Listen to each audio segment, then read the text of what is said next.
Hello friends, welcome back to my YouTube channel. In this video tutorial, I will show you how to set camera timer in OnePlus Nord 5 phone.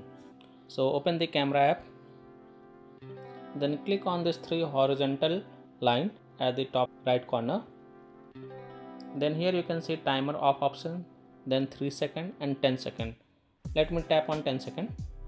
As you can see in the shutter button, 10 has been written. So tap on the shutter icon and the timer will start, and after 10 seconds it will take the photo.